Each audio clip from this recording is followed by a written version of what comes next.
Now at 8:40, and this week the EPA announced that they are banning 2 toxic chemicals used in a lot of cleaning products. Yeah, so they say that these chemicals can cause various types of cancer and other serious diseases. Here to break this down is our 9 News health expert, Dr. Payal Kohli. Thanks for being with us this morning. Good morning, guys. So this is a little alarming. We all clean. Yeah. Can you talk a little bit more about these chemicals? Well, it's very alarming, but I have to say this is a historic victory because this is a fight that people have been trying to fight for 40 years. In fact, the way that it got started is kids in the 50s, 60s, 70s, 80s got leukemia, got early death, birth defects and such. And there was a camp in North Carolina, military training camp, where the water got contaminated. And that's how it came to our attention that these are potentially toxic chemicals.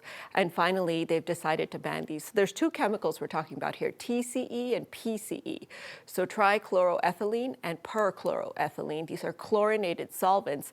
And as we've talked about, they're found in many common household products. Like what? Yeah, so TCE is found in like degreasers and in glue, and PCE is actually used for dry cleaning, and it's also found in, many other types of substances as well, like carpet cleaners and spot cleaners. So the first thing I did when I heard this was to check my mom's carpet cleaner, because she actually has this kind of heavy-duty industrial strength carpet cleaner. It gets everything out, but does it have these chlorinated solvents or not? So we should be checking the back of the labels of these products we have in our home, because you just listed a few things that I feel like I need to check. Absolutely. Yeah. And this is the take-home message here, is that we've been using these chemicals for decades, despite knowing that they're toxic. Finally, the EPA has said they've got to get out of there, but it'll take a while to do that. So for now, what we need to do is sort of take control ourselves. Check all the products we're buying, PCE, TCE, or something called chlorinated solvents. So look at that ingredient list and make sure.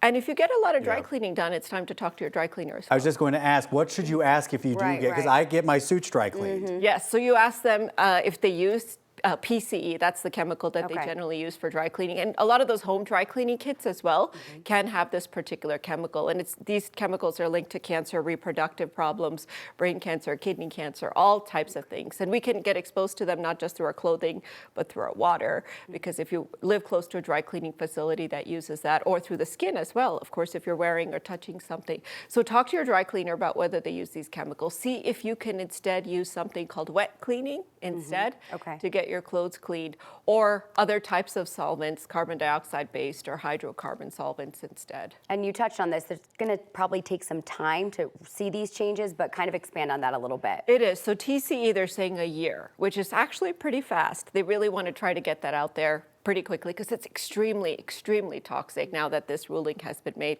PCE is actually going to phase out over 10 years. And in fact, they're going to probably allow commercial use for it. So airplane engine solvents, those types of things it's still used in. But at least in those environments, people are sort of aware of the risks. They can protect themselves. When it sneaks into our home, whether it comes on coatings, whether it comes on carpet cleaners and such, that's when we really need to start paying attention. So these changes are going forward, but I just want to ask a question that may feel obvious. We've been using these products for years right now. Is there anything we should be checking with our doctor having used these products? I would say if you have a family history of cancer, because cancer is kind of the big one, or you're struggling with infertility, talk to your doctor as well, especially if you feel like you might have been purchasing or using a product that has one of these chemicals, because certainly this can accelerate the risk of that. And people who are already prone to cancer, this can be part of it. And we've talked about this on the show before. Early cancer, young people getting cancer, it's going up and we don't understand why. And this may be a piece of the puzzle. The fact that we've been using these toxic chemicals for decades, again, very historic that they've now finally said that it's time to get rid of them. All right, Dr. Kohli, thank you so much. We appreciate you. And you can find all of Dr. Kohli's appearances at 9news.com/Dr. Kohli.